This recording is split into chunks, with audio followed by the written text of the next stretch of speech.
As far as UGC new guidelines and regulations are concerned, the Supreme Court has now agreed to hear a plea challenging the UGC's new equity regulations. The petition that argues that the new rules define caste-based discrimination only for the SC, ST and the OBC communities, excluding the general category students from institutional protection, which basically means that the plea says that there is a possibility of discrimination against the general class.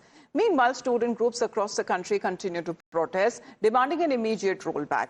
Protests against the newly notified regulations have spread from UP to Delhi, and a day before hearing in the Supreme Court, students at the Delhi University also demanded a complete rollback of the rules. If you go by the name of it, nomenclature of the enactment itself, which is called promotion of equity. But I don't know where does this equity is coming from. You see, people are being categorized into groups like this. So basically what we are doing is we are just making the public, the society more caste conscious. And this happens only when election is nearby. So you know where it is coming from. You will not see people carrying their caste ka jhanda here. People are here from general category who have been defined into that category through for the administrative efficiency purpose. But the rule which is here is entirely in itself vague and up to a matter biased also. This is today's roulette act. It's not an hyperbole. The condition is now you are at the front of the gate number 4 of the arts faculty. आप इसमें last में जाएंगे. There is an equal opportunity cell already situated in this university. Then what is the needed of it? There is a no penal provision for the false complaints. Secondary thing, there is a no procedure on which how they doing the investigation, how they create the things कि आखिर कौन गलत है, कौन सही है, किसके आधार पे ये कौन सा डिसीजन ले रहे हैं, इसका कोई क्लेरिफिकेशन अभी तक नहीं है यहाँ पे. The main problem is यहाँ पे कहीं नहीं लिखा है कि कोई सामान्य वर्ग का बच्चा अगर भेदभाव का शिकार होता है तो उसको ये जाति आधारित भेदभाव मानेंगे. और ये मैं कोई कहीं सुनी बात नहीं बोल रहा हूँ, ये मैं आपको ऑन पेपर बोल रहा हूँ. यहाँ पे इतना ड्रैकोनियन लॉ मैंने अपनी पूरी जिंदगी में नहीं देखा था, जिसमें आप ही जज हों, आप ही ये फैसला करेंगे कि कौन गलत है कौन सही है. उस कमेटी जो बनेगी उस कमेटी में कोई जनरल कैंडिडेट नहीं रहेगा. आप जनरल कैंडिडेट को आप पहले ही बाहर कर दे रहे हो रेस से. आप कोई तथाकथित आकर के आपके ऊपर आरोप लगा करके चला जाए कि आपने मुझे गाली दिया. हम प्रूव कैसे करेंगे? Burden of proof, honours of proof तो मेरे ऊपर है. कोई कह दिया कि घड़ी चोरी कर लिया, अब मैं प्रूव करूं कि मैंने घड़ी चोरी नहीं की है. वो केवल आरोप लगाएगा. बर्डन ऑफ प्रूफ मेरे ऊपर है. आप जनरल को मौत के घाट में, मौत के मुहाने पर छोड़ के चले जा रहे हैं और आप हमसे उम्मीद कर रहे हैं कि हम खामोश रहें, हम कुछ ना बोलें. जो डेवलप्ड नेशन की परिकल्पना कर रहे हैं कि 2047 तक भारत को एक विकसित राष्ट्र के रूप में बनाना है, इसी जातिवाद के रूप में करेंगे आप. I can say with all honesty that they have put a cross on our backs. We are from the general category, we are males, and they have automatically assumed that we are the oppressors, that we should carry a guilt in our heart, that at any moment, at any time, for any trivial issue, it can be love, it can be academic rivalry, any issue, any anonymous complaint, and our careers, our investments, our money, the hopes of our parents, the hopes of the villages that we come from are dashed forever. This is why I'm saying that this is unfair, and this is something I'd like to say to the Honorable Education Minister. Sir, UGC rollback. किसी के साथ ज़्यादा हो रहा है, इधर ज़्यादा अगर डिस्क्रिमिनेशन हो रहा है तो इससे हम ये नहीं कह सकते किसी के साथ बिल्कुल भी नहीं हो रहा. इस रूल के द्वारा उन्होंने जनरल को बिल्कुल हटा दिया है कि आप तो क्लेम ही नहीं कर सकते डिस्क्रिमिनेशन. हमने अपने कॉलेज कैंपसेस में ऐसे ऐसे भी लोग देखे हैं जिन्होंने नारे दिए हैं कि तिलक तराजू और तलवार, इनको मारो जूते 4, इस तरह के नारे दिए. तो मैं कह सकता हूं कि हाँ, प्रेवलेंट है, ओबीसी एससी एसटी वर्ग के साथ डिस्क्रिमिनेशन होता है, लेकिन इसका मतलब ये नहीं कि जनरल के साथ नहीं होता. जनरल के साथ कुछ अगर डिस्क्रिमिनेशन होता है उसके लिए प्रोविजंस हो, फॉल्स केसेस जो आते हैं उनके लिए भी प्रोविजंस हो. बस इतनी चीजें हम डिमांड कर रहे हैं बस. Now you heard as far as the students there who have been holding their protest demanding for a rollback, and what exactly on what very provisions that we are now seeking a rollback, because the very definition of discrimination is something that they are against, saying that expand the definition of discrimination there, because include race and place and birth as well. What we are looking at, why is that it is looking like that the general category has been sidelined and has not been included? Equal opportunity that centers around mandatory, but the EOC is expected to handle all the complaints by the SC, ST and the OBC, especially abled and also women, that has now been included.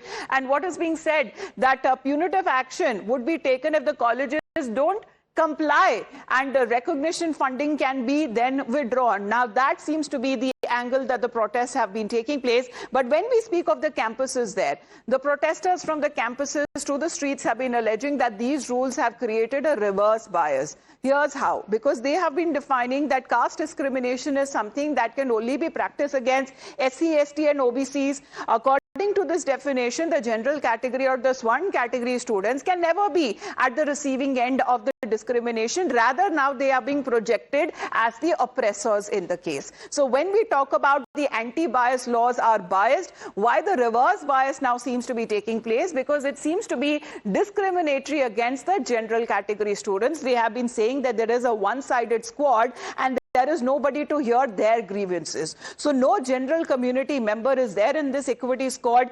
It is draconian in nature, and the burden of proof is entirely shifted on the accused. If anyone from the SC, ST or the OBC community makes an allegation against the general category student, the accuser, however, is being shielded. The identity of the accuser, what is being said, would be kept private, and there would be no recourse for the accused. So the burden of evidence falls on the accused in the case. No safeguards for wrongly accused students as well. Their careers will be at stake, and presumed guilty as far as the definition of victim, that already seems to be predetermined. Well, that seems to be the case of the outrage and the protest that has been taking place. But in cases of discrimination, the Supreme Court has consistently stressed on two principles.